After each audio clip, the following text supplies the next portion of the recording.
আসসালামু আলাইকুম viewers, welcome back to my channel শখের আগ্রহ। আমার দেশি মুরগি নিয়ে নতুন ভিডিওতে আপনাদেরকে স্বাগতম জানাচ্ছি। তো দেখতে পাচ্ছেন স্ক্রিনে আমি আমার দেশি মুরগিগুলোকে কিছু ধান খেতে দিলাম। তো এখন হচ্ছে দুপুর টাইম, তো দুপুরবেলা করে আমি ওদেরকে ধান খেতে দিলাম। তো ধান দেওয়ার সাথে সাথেই সবগুলো এসে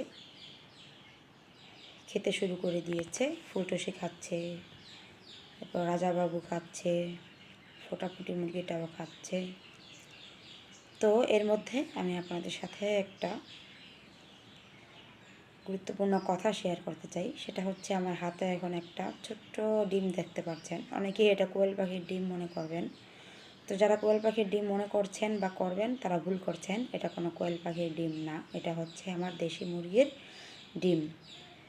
তো কোন মুরগিটা এই ডিমটা দিয়েছে আমি আদৌ জানি না। আমি হঠাৎ করে যখন এসে মুরগির ঘর মানে খোয়ারে চুপি দিলাম, চুপি দেওয়ার সাথে সাথে আমি দেখলাম এই ডিমটা এক কর্নারে পড়ে আছে। তো আমি এই ডিমটা আনলাম, আনার পরে দেখি এত ছোট ডিম, মনে করেন যে কোয়েল পাখি যে ডিম দেয় সেই ডিম থেকেও এটা ছোট হবে আমার ধারণা আর কি। তো এত ছোট ডিম কি কারণে দিল দেশি মুরগি আমি জানি না। আমি এখনও পর্যন্ত 1 বছরের মতো সময় হবে আমি দেশি মুরগি পালন করছি। তো এই 1 বছরের মধ্যে কোনো মুরগি এত ছোট ডিম দেয়নি।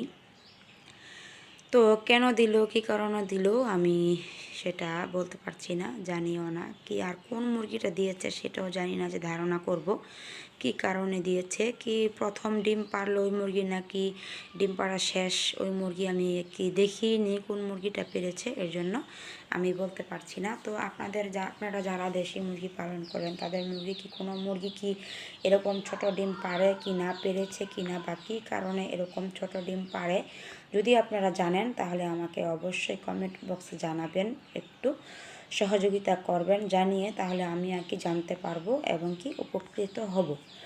তো এই ছোট ডিমটা দেখে আমি অবাকই হয়েছি আর কি, যে এত ছোট ডিম এই মুরগি কোন মুরগিটা পারলো, কিভাবে পারলো, বা কি সমস্যা হয়েছে জানি না। আমি ওদেরকে তো ভালোই খাবার দাবার খাওয়াচ্ছি, মেডিসিন দিচ্ছি, ইসেল, তারপর হচ্ছে লাইসোবিট খাওয়াচ্ছি, তারপর জিঙ্ক বি দিচ্ছি, তারপর হচ্ছে লিভার টনিক খাওয়াচ্ছি, তারপর ডক্সি অ্যাভেট, জিলিয়ান ভেট, মোটামুটি ভালোই ওষুধ এবং মেডিসিন খাওয়াচ্ছি, খাবার দাবারও ভালোই দিচ্ছি, লেয়ার 1 দিচ্ছি, ধান খাওয়াচ্ছি, তারপর ভুট্টা ভাঙ্গা খাওয়াচ্ছি। তো এত কিছু খাওয়ানোর পরও যে এরকম ডিম পারলো আমি সেটাই আর কি বুঝতে পারছি না কেন বা কী কারণে এরকম হলো। আপনারা যারা নাকি জানেন তারা অবশ্যই আমাকে জানাবেন কমেন্ট বক্সে।